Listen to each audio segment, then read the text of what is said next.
ഈ ആഴ്ചത്തെ സൺഡേ വ്ളോഗിൽ വലിയ കാര്യമായിട്ടൊന്നുമില്ല കേട്ടോ. സൺഡേ വ്ളോഗ് എന്ന് പറഞ്ഞാൽ ഞായറാഴ്ച പള്ളിയിൽ പോവുക. ഞായറാഴ്ച പള്ളിയിൽ പോയില്ല ഞാനിന്ന്. രണ്ടാമത്തെ മോന് ചെറിയൊരു കോമ്പറ്റീഷൻ ഉണ്ടായിരുന്നുണ്ട്. അവന് സ്കൂളിൽ കൊണ്ടുപോകേണ്ട ടൈമും പള്ളി പോകേണ്ട ടൈമും എല്ലാം ഒന്നിച്ചായിരുന്നേ. അപ്പോൾ അവന് ഞാൻ രാവിലെ മുട്ട ഓംപ്ലേറ്റ് ഉണ്ടാക്കി കൊടുത്തു. പിന്നെ ഈ ഒരാഴ്ചത്തേക്ക് വേണ്ട തേങ്ങയൊക്കെ ചിരകാൻ വേണ്ടി തേങ്ങയൊക്കെ പൊട്ടിച്ച് വെച്ച്. അപ്പോൾ ഇന്ന് രാവിലെ റാഗിപ്പുട്ടാണ് ഉണ്ടാക്കുന്നത്. ഇന്നലെ ബീഫ് കറി ഉണ്ടാക്കിയായിരുന്നു. അതുകൊണ്ട് റാഗിപ്പുട്ടും ബീഫ് കറിയും നല്ല കോമ്പിനേഷനാണ്. അപ്പം ഈ റാഗിപ്പുട്ടിലെ കുറച്ചധികം തേങ്ങ ഇട്ടാലേ ടേസ്റ്റ് ഉണ്ടാവത്തുള്ളേ. നല്ല ഹെൽത്തി ആയിട്ടുള്ളൊരു സാധനമാണ് കേട്ടോ റാഗിപ്പുട്ട്. അത് കുഴയ്ക്കാനും നനയ്ക്കാനും അറിഞ്ഞാൽ പിന്നെ സംഗതി സൂപ്പർ.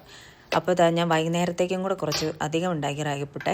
അപ്പോൾ എല്ലാവർക്കും ഓരോരോ മുട്ട ഓംപ്ലേറ്റ് എല്ലാ ദിവസവും മിക്കവാറും ഞങ്ങൾ കഴിക്കും. അപ്പോൾ അതിൽ നിറയെ പച്ചക്കറി ഇടും കേട്ടോ.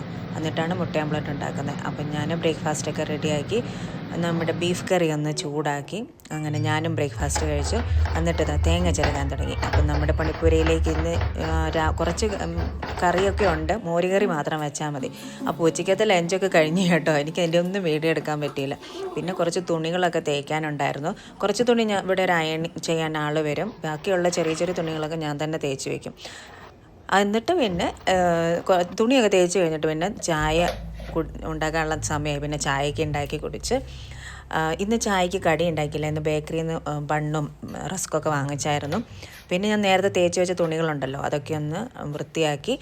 രണ്ടാമത്തെ ആളുടെ മുറിയുടെ കബേർഡാണിത്. അവന് ഇടയ്ക്ക് എല്ലാം ഒന്ന് വലിച്ചു വാരിയിടും. അപ്പോൾ അതെല്ലാം ഒന്ന് ഞാൻ അടുക്കി പെറുക്കി വെക്കും. പിന്നെ ബാക്കി തേച്ച തുണികളും എല്ലാം മടക്കി അതാത് സ്ഥാനത്ത് കൊണ്ടുപോയി വെച്ചു. പിന്നെ ഞങ്ങൾ രണ്ടുപേരും കൂടെ ജിമ്മിൽ പോയി. അപ്പോഴത്തേനും 6 മണിയൊക്കെ കഴിഞ്ഞായിരുന്നേ. പിന്നെ തിരിച്ച് വരുമ്പോൾ ഞങ്ങൾ ജിമ്മൊക്കെ നമ്മുടെ അപ്പാർട്ട്മെൻറ്റിൽ തന്നെയുണ്ട്.